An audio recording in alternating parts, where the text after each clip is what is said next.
चाचा, ए चाचा, हे सभासद चाचा जी। का रे बाबू बोल। चाचा, अब तो सभासद बन गईला न, अब कुछ कामो धामो होए कि खाली अपने जेब भरबा। चाचा हे बाबू सुना, कहा बताई सभासद और इहो मैडम आपस में लड़त बाण तो हम कहा कह सकनी। सुना हमरियो बतिया। ए सभासद बाबू सुना, चुनाव से पहले तो कहते रहला कि कह दे भाऊ कह दे, का कैला बहन तकले हैं?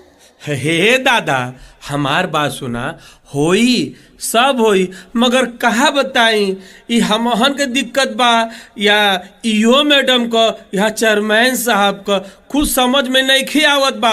सब जनता परेशान बा और सब सभासद भी परेशान बा। हमार बात सुना, हम पूरा बात डिटेल में बताओ तानी। सुना सुना भैया, तो सुना तो।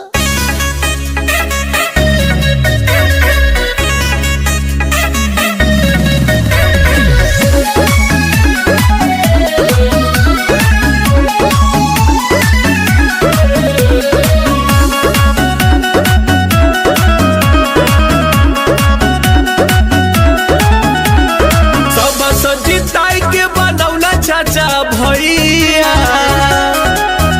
ए भैया का बताई, सब सजीताई के बनौला चाचा भैया।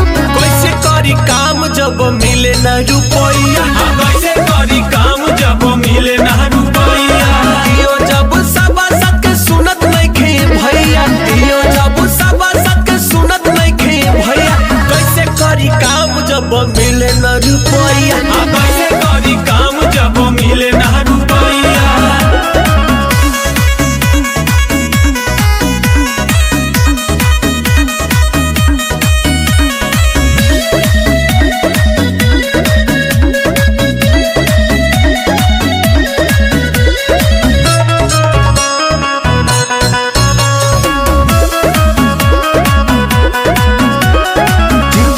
सोचनी आवास दिलवाई, आवास दिलवाई, आवास दिलवाई, आवास दिलवाई, आवास दिलवाई। अरे नाली खोड़न जाके समस्या मिटाई, समस्या मिटाई, समस्या मिटाई, समस्या मिटाई, समस्या मिटाई।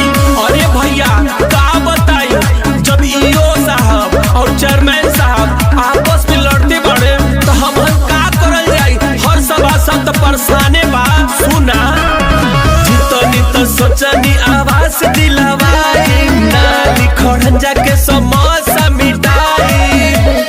नगर पालिका में अपना होत सुनावैया, नगर पालिका में अपना होत सुनावैया। कैसे करी काम जब मिलत न रुपैया, कैसे करी काम जब मिले न रुपैया।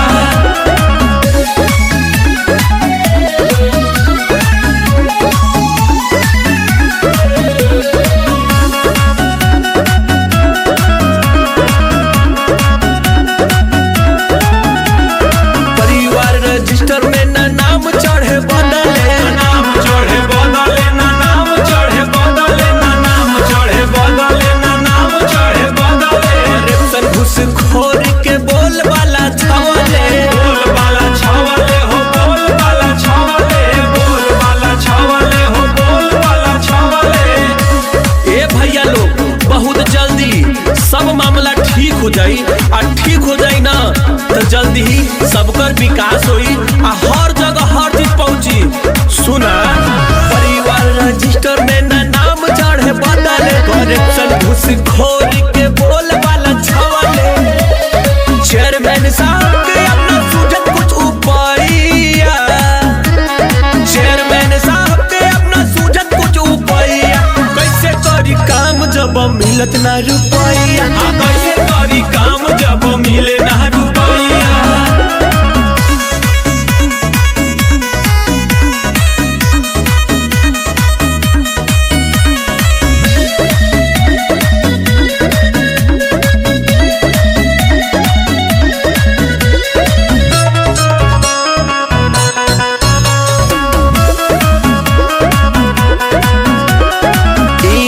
सब चाचा बाटे लोग